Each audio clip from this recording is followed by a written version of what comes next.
the argument. I'm fully aware that many people who choose incorrectly, in my view, to see this issue in terms of left and right, devalued and exploded terms, as I think they are, will believe that I am betraying myself in such causes and values that I have espoused over the years.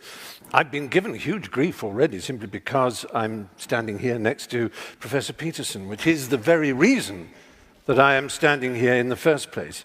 I'm standing next to someone with whom I have, differences, shall we say, in terms of politics and all kinds of other things, precisely because I think all this has got to stop.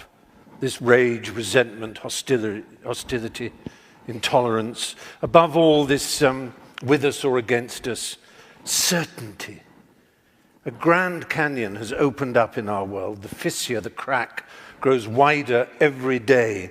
Neither on each side can hear a word that the other shrieks, and nor do they want to. While these armies and propagandists in the culture wars clash, down below in the enormous space between the two sides, the people of the world try to get on with their lives, alternately baffled, bored, and betrayed by the horrible noises and explosions that echo all around. I think it's time for this toxic, binary, zero-sum madness to stop before we destroy ourselves. I'd better nail my colours to the mast before I get any further in this. It's only polite to give you a sense of where I come from. All my adult life, I have been what you might call a lefty, a soft lefty, a liberal of the most hand-wringing, milksop, milquetoast variety. Not a burning man, the barricade socialist, not even really a progressive worth the name. I've been on marches, but I've never quite dared wave placards or banners. Am I a loathed member of that band, an SJW, a social justice warrior? I don't think highly of social injustice, I have to say, but I character myself mostly as a social justice warrior.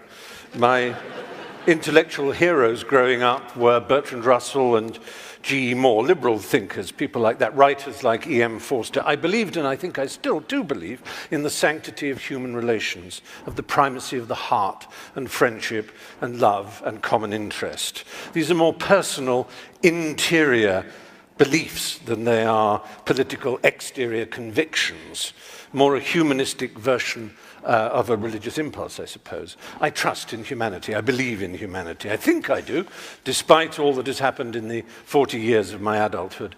I am soft, and I can easily be swept away by harder hearts and harder intellects. I'm sometimes surprised to be described as an activist, but over time I have energetically involved myself with what you might call causes. I grew up knowing that I was gay. Well, in fact, from the very first I knew I was gay. I remember when I was born looking up and saying, that's the last time I'm going up one of those.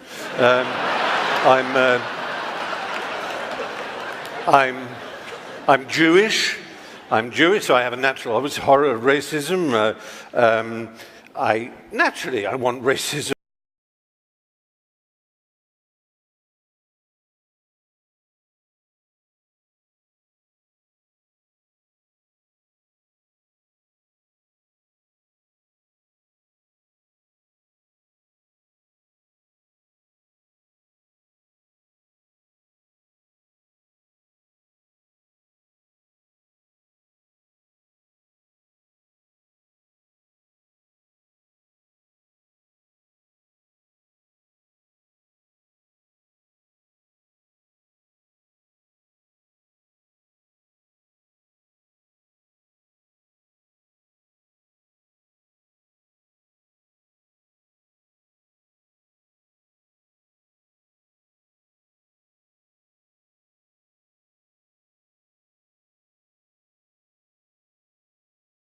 I believe one of the greatest human failings is to prefer to be right than to be effective. And political correctness is always obsessed with how right it is without thinking of how effective it might be. I wouldn't class myself as a classical libertarian, but I do relish transgression, and I deeply and instinctively distrust conformity and orthodoxy. Progress is not achieved by preachers and guardians of morality, but to paraphrase Yevgeny Zemyatin, by madmen, hermits, heretics, dreamers, rebels, and skeptics. I may be wrong. I hope to learn this evening. I really do think I may be wrong, but I'm prepared to entertain the possibility that political correctness will bring us more tolerance and a better world. But I'm not sure, and I would like this quotation from my hero Bertrand Russell to hover over the evening. One of the painful things about our time is that those who feel certainty are stupid, and those with any imagination and understanding are filled with doubt and indecision. Let doubt prevail.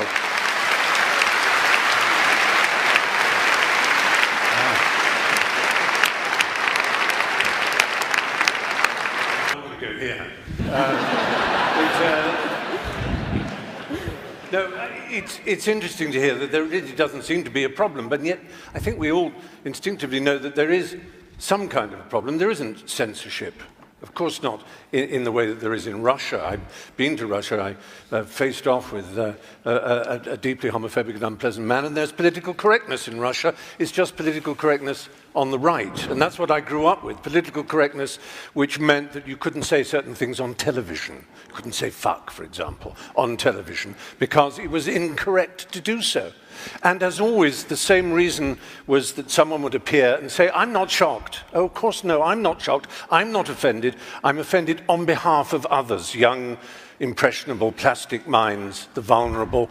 And that's not good enough. It's so often people are saying, you see, I don't mind being called a faggot or a kike or whatever, or a mad person, because I've got mental health issues. I don't mind people insulting me. And people say, well, that's all right for you, Stephen, because you know you're strong. Well, I don't feel particularly strong, and I don't know that I like being called a faggot and a kike particularly, but I don't believe that the advances in my culture that have allowed me to marry, as I have now been for 3 years, to someone of my gender, I don't believe they are a result of political correctness. And maybe political correctness is actually just some sort of live trout, that the harder we squeeze it, the further it goes away. And you will be saying, I'm not talking about political correctness, you're talking about social justice, with which I agree, with whether you want to call it identity politics or the history of your people, the history of my people. My people were slaves as well. Both the British were slaves of Romans and the Jews were slaves of the Egyptians. All human beings have been slaves at some point, and we all, in that sense, share that knowledge of how important it is to speak up. But Russell Means, who was a friend of mine towards the end, who founded the American Indian movement, he said, oh, for God's sake, call me an Indian, or a Lakota Sioux, or Russell. I don't care what you call me. It's how we're treated that matters. And so I'm really addressing a more popular idea.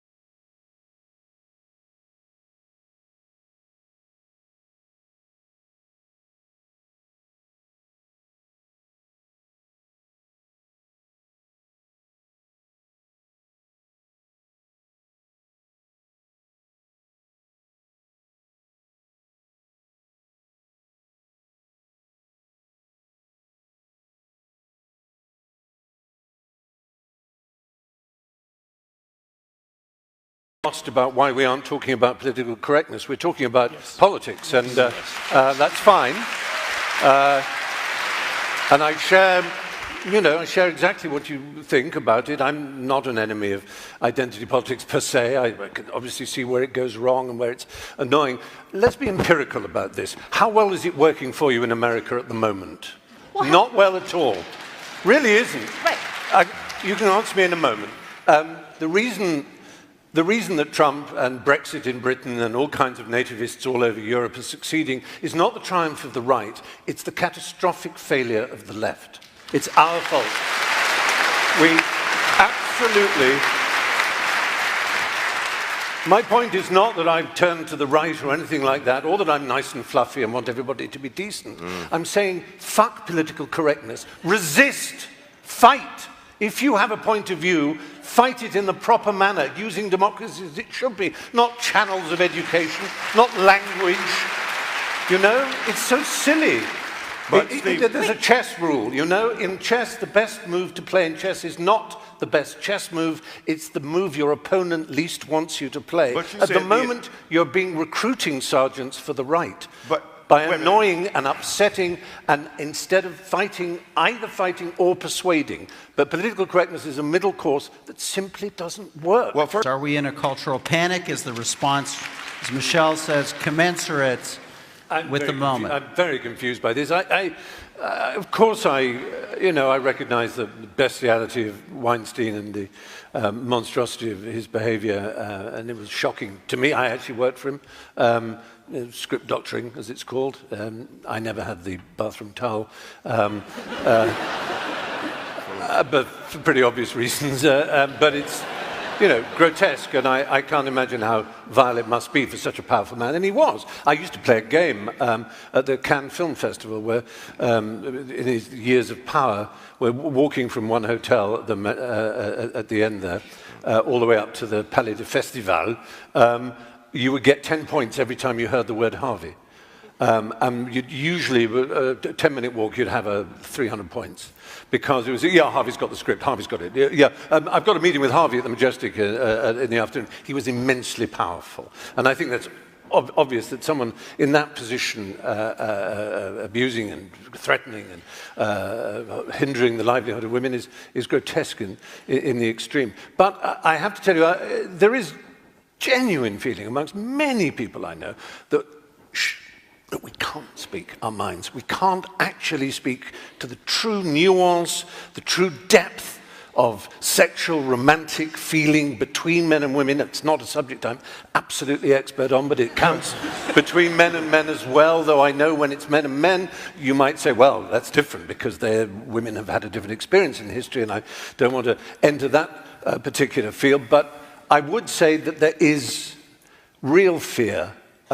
In my business, which is where this all started, show business, acting, and so on, people are rather afraid to speak about a piece of, publicity that's come out or a statement that's been made. You just go, absolutely, and wait for the people to leave the room before you can speak honestly with your friends. And I've never experienced that in my entire 60 years on this planet.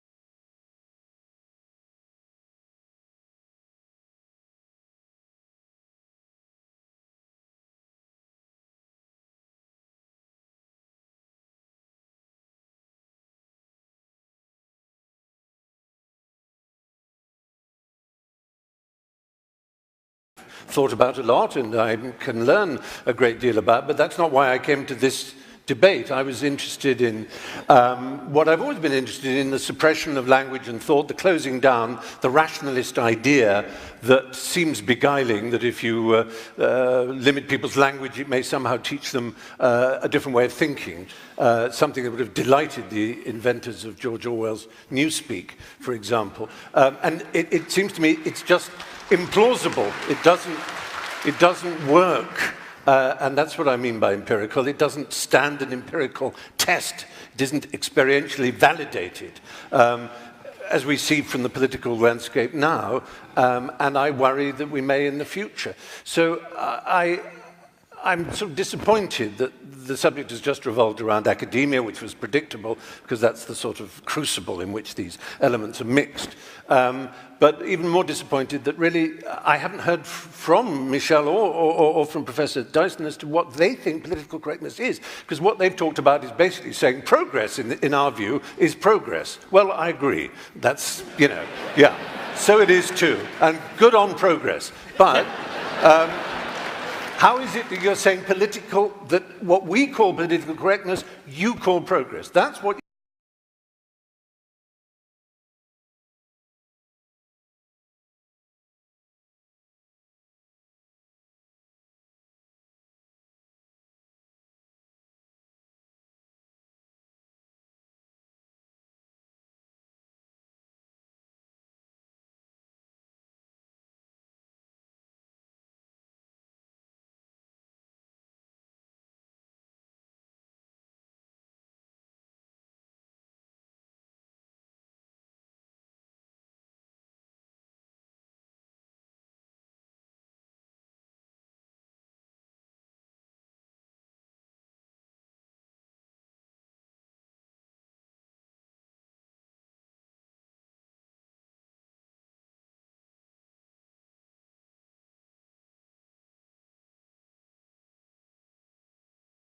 which I understand, although it seems very vague, right? You kind of are not quite putting your finger on who is silencing you, except for a vague fear that if you say something untoward, you're going to be the subject of, I'm not shaming, sure. yes. Shaming, but by who? Yeah. But by what? By the internet? I'm not saying their names. That's No, not but I the mean- point. I'm scared. If you're I listed, But that's again, the point. you're scared. It is a culture of right. fear. I understand there's that element Yeah. of fear. What I'm saying is that it's a feeling. It's a feeling that is this sort of intangible result of I think Come on. primarily. We've all seen the sort of show trial thing where the person then apologizes. I have so much to learn about sexual politics. I am really sorry. Signed a lawyer, crossed out the name of the person. You think the real mistake of our left is that we underestimate the right. The right isn't as stupid as we'd like them to be. If only they were. If only they weren't so cunning, so sly, so smart, so aware of our shortcomings. And I just fear that political correctness is a weapon that they value, that the more we tell the world how people should be treated, how language should be treated, what words are acceptable, what attitudes are acceptable, what HR meeting is going to tell you in a long bullet-pointed list about how you look at people. All of this is meat and drink to bad people, to malefactors, to bad actors. I'm not counting myself as one of those bad actors in that sense. I mean bad actors in the other sense. Right,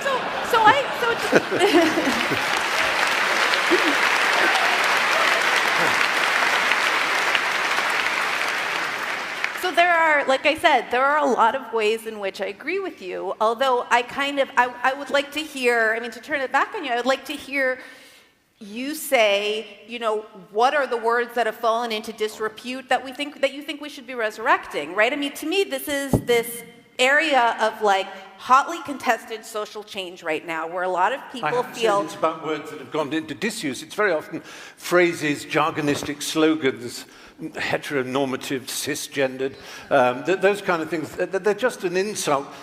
Imagine you're a young student arriving at university and someone's bombarding you with this preposterous hermeneutical nonsense from misread textbooks, misread Foucault, if I may say, and misread Derrida, and so on. Because I was at Cambridge, England, doing English literature. We had our French phase, and there's value in that.